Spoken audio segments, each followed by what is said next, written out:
Alright, so today I'm going to be working on the 1968 Ford Bronco. I'm going to be moving the ignition coil away from the Sniper EFI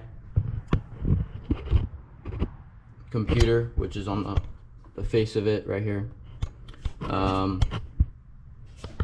It being so close can cause RFI issues and make it all tweaked out, so just going to be moving it to this fender well, so that should be good enough.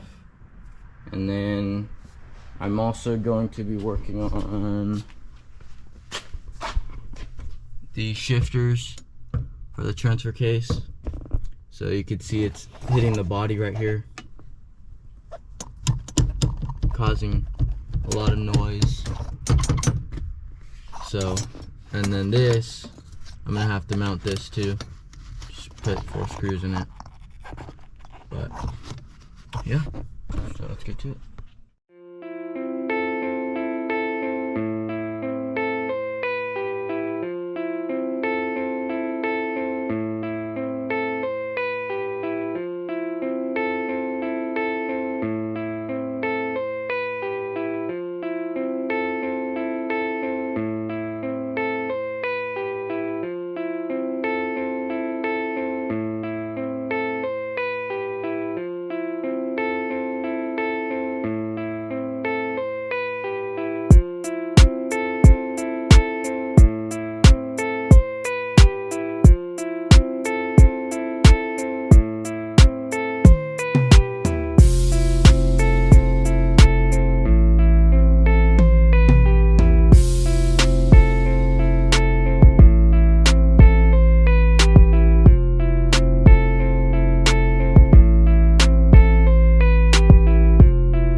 Things that the customer was complaining about and what we noticed. So we noticed that there's a lot of play in the suspension, and there's a lot of what do you call it?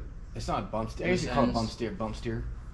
No noises and such. So, Andrew, go ahead and move the truck up and down. Like bounce it. Yeah. So there's one problem here. See how loose that is? Mm-hmm. Okay, so that's one issue. Now we found another issue. This right here. Look. Oh, they're stripped? No, it's just loose. Oh. Look. Dang, dude. Did they drive this over here? Look at this. This here. Yeah. You have a close up of that? Look how deep. That's like a 1/4 inch deep. So this right here is rubbing on this. It's gonna cut. It's basically gonna cut through it. Oh, because it's loose, so it's hitting. Well, not right? because it's loose, it's because it's interfering. It's not designed to go well go together. Andrew, go ahead and move the steering. Hear that noise? Mm-hmm. So that is actually this right here. This tie rod or this track bar is clunking back and forth. So that's moving around a ton. And then the track bar is at an angle. This needs to be parallel to the ground as much as possible. It's too slanted. It's too slanted. So what happens is when the suspension cycles, it brings the wheel in and it changes the geometry. It makes it walk all over the place. So we're gonna basically lower it down here, make a new one of these to have it come out to clear the pumpkin so it can be more parallel to the ground. That's a pumpkin? This is a baby pumpkin. So tomorrow, the ground kit should come, and we're gonna do all the grounds to make sure everything, the engine's grounded to the chassis is grounded to the body, and the body is grounded to like the fuse box, so stuff like that. There's some relays. Oh, Andrew, did you get what you did with the sticks? Yeah, I got that too. Okay. All right, yeah. So yeah, sticks don't make noise anymore. They loose. were hitting the. You know what I was thinking? We need to possibly change the bushings in the sticks so it doesn't wiggle as much. Mm-hmm. See how it wiggles the way it is? Yeah, like a bunch. Yeah. There's some relays hanging down here. I don't know what these are for. Kind of ghetto. Gotta fix that too. So anyways, yeah, I just wanted to capture that before we start taking it apart. Chronicle kind of what we see and all the stuff that people miss. The number one thing you need to do with suspension parts is always lock tight. Always lock tight. All right, today we're working on the 68 Bronco. Two issues that we have to address. One is the track bar angle. So it was, I won't say a 45 degree, but it was like a 30 degree angle. It's supposed to be parallel to the ground. So what we need to do is actually put a couple bends in it and lengthen it just a hair. That's this right here. So I took the liberty to cut it off already. So what we're gonna do is we're gonna retain the original fittings, so we don't buy new ones. I'm gonna machine these off and install them into a new tube. We'll put some bends in the tube, and then we'll weld it all back together. And then on the sway bar, we're gonna cut these ends off. And the reason why we're cutting the ends off is because there was a clearance issue with the it was hitting the frame. It basically was digging into the frame, so we're gonna cut this off here, put a cap on it, and put a fixture to grab these to capture these end links and get rid of all the slop that's that is seeing. And then it'll be a double shear joint, so it'll be a little bit stronger. But that's what we're gonna do for now.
So today we're going to continue working on the Bronco.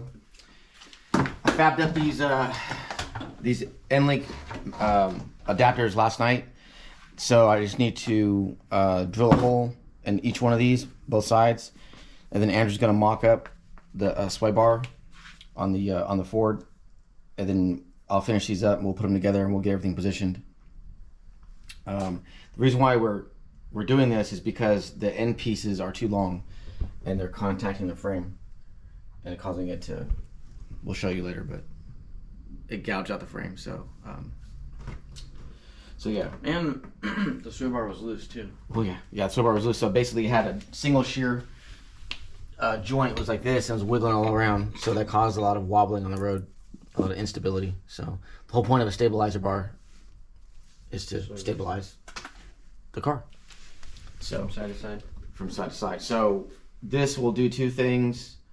It'll give it a double shear joint, and it'll actually shorten up the sway bar just a hair, so that it'll actually increase the stiffness of the vehicle because it's raised. So, for those of you out there that are freaking out because we're going to weld on a heat treated piece of material, we're going to take all the proper precautions. There is going to be a tempered gradient across the surface, but the affected area, the heat effect area, is going to be limited to just the stub. The actual sway bar, it will still function as normal. So the amount of stress and heat that we're going to put into it is not going to be detrimental to the design. So there's a method for doing that, and we'll show you how to do it.